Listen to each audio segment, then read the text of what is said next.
बिस्मिल्लाहिर्रहमानिर्रहीम। तो आज का जो हमारा टॉपिक ऑफ डिस्कशन है वो है कि हम ऑर्गेनिक कंपाउंड को कैसे रिप्रेजेंट करेंगे। तो इसके लिए हमारे पास कुछ फार्मूलाज है जो हमने यहाँ पर लिखी है। The first one is molecular formula, the second one is structural formula, the third one is condense formula और लास्ट में हमारे पास है डॉट एंड क्रॉस फार्मूला। ये हमारे पास कुछ फार्मूलाज है जिनको यूज़ करके हम ऑर्गेनिक कंपाउंड की रिप्रेजेंटेशन कर सकते हैं, क्योंकि आप लोगों को पता है कि ऑर्गेनिक कंपाउंड की तादाद हमारे पास बहुत ज़्यादा है, तकरीबन 10 मिलियन से भी ज़्यादा है और स्टिल अभी भी इसकी डिस्कवरी जारी है। तो इन सब को याद करना बहुत ही ज़्यादा मुश्किल काम है। तो ये कुछ फार्मूलाज है जिसको यूज़ करके हम ऑर्गेनिक कंपाउंड की रिप्रेजेंटेशन कर सकते हैं।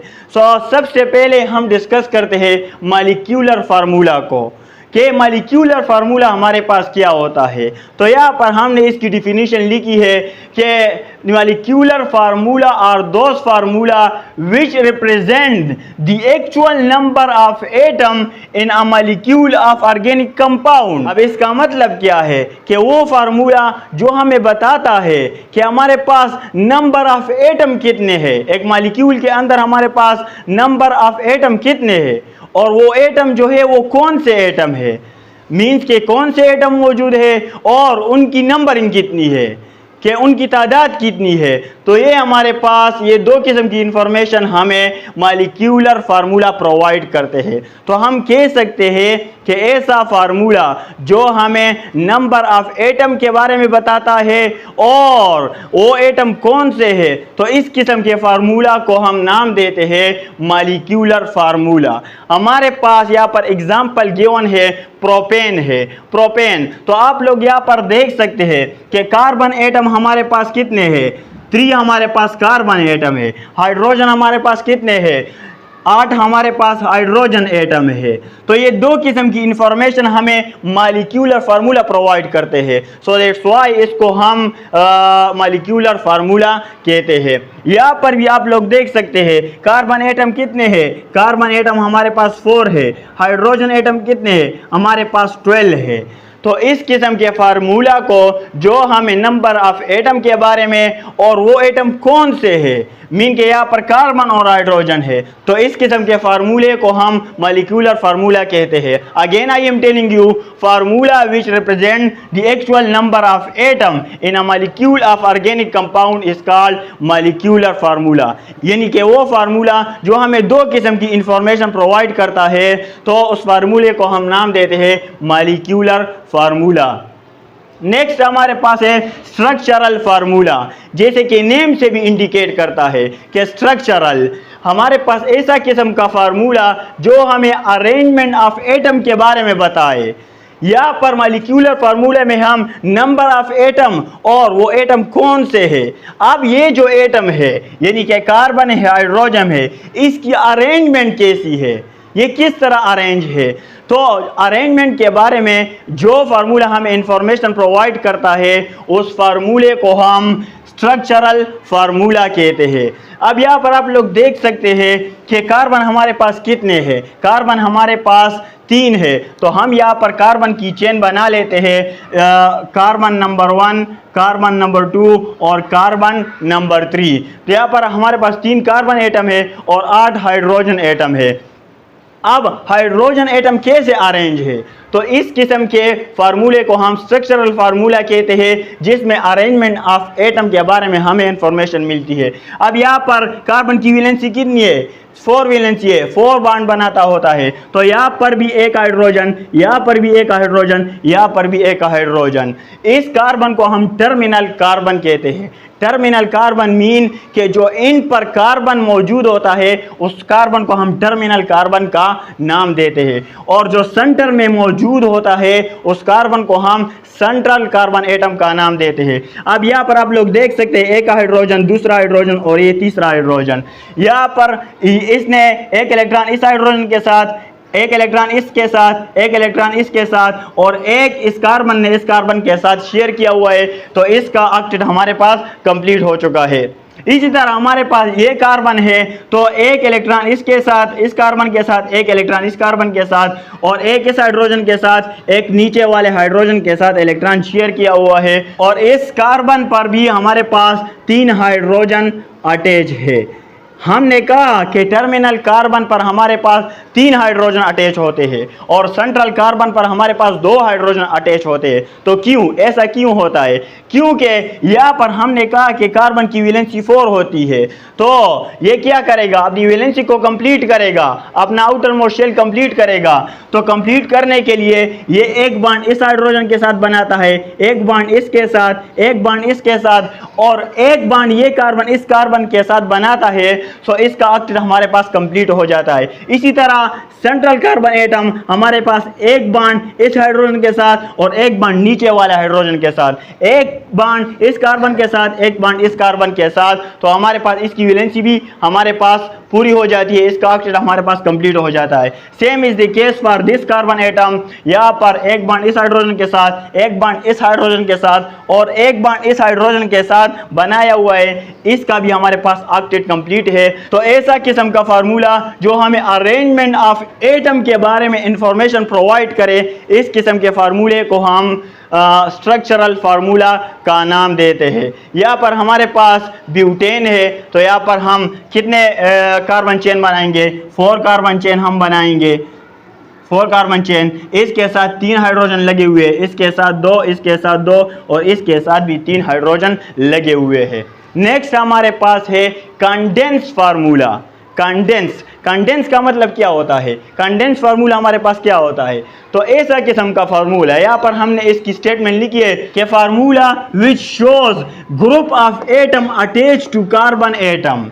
ऐसा किस्म का फार्मूला जो हमें ग्रुप ऑफ एटम के बारे में बताए, लेकिन कौन से ग्रुप ऑफ एटम के बारे में? वो ग्रुप ऑफ एटम जो कार्बन के साथ अटैच हो। तो इस किस्म के फार्मूले को हम फिर कंडेंस फार्मूला कहते हैं। यहाँ पर हम एग्जांपल ले लेते हैं। फॉर एग्जांपल हमारे पास यहाँ पर कार्बन 3 है। कार्बन कितने हैं? कार्बन हमारे पास 3 है और हाइड्रोजन हमारे पास 8 है।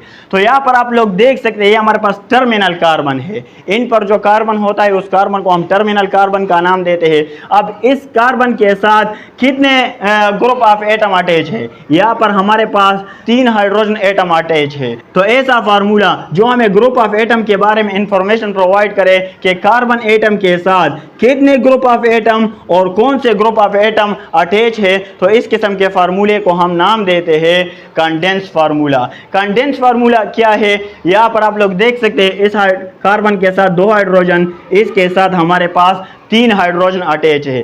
अब आप लोगों को पता है कि कार्बन 4 बॉन्ड बनाता होता है, तो इसके साथ 3 हाइड्रोजन एटम अटैच है और एक बॉन्ड इसने इस कार्बन के साथ बनाया हुआ है। तो हमारे पास group of hydrogen atom attach है कार्बन एटम के साथ। तो ये इंफॉर्मेशन हमें जो फार्मूला प्रोवाइड करता है, उस फार्मूले को हम नाम देते हैं कंडेंस फार्मूला। इस फार्मूले को हम नाम क्या देते हैं? कंडेंस फार्मूला, इसको हम नाम देते हैं। अब कंडेंस फार्मूला हम कैसे बनाते होते हैं? फॉर एग्जांपल हमारे पास है ये क्या है? मीथेन, इथेन, ये हमारे पास प्रोपेन है। प्रोपेन, तो प्रोपेन का कंडेंस फार्मूला हम किस तरह बनाएंगे? इसका हमारे पास एक ट्रिक है। यहाँ पर हम CH3 लिखेंगे और यहाँ पर हम ब्रैकेट, फिर यहाँ पर हमारे पास क्या है? CH2 और यहाँ पर CH3, यहाँ पर क्या है? CH3। तो फार्मूले में हमारे पास कितने कार्बन एटम है? 3 कार्बन एटम है। और इस कार्बन को स्किप करके हमारे पास कितने कार्बन एटम रह गए? 2 कार्बन एटम, एक ये वाला, एक ये वाला। ये हम शुमार नहीं करेंगे ये कार्बन एटम। तो इसके अलावा हमारे पास 2 कार्बन एटम है। तो हम 3 से 2 को माइनस करेंगे तो हमारे पास 1 आता है, यहाँ पर भी 1। तो ये हमारे पास मीथेन, इथेन, प्रोपेन का कंडेंस फार्मूला है। इसी तरह हमारे पास मीथेन, इथेन, प्रोपेन, ब्यूटेन, ये हमारे पास क्या है? ब्यूटेन है। कितने कार्बन एटम है? 4 कार्बन एटम है। यहाँ पर हमारे पास CH3, यहाँ पर हमारे पास CH2, यहाँ पर हमारे पास CH3। अब इसका कंडेंस फार्मूला हम किस तरह निकालेंगे?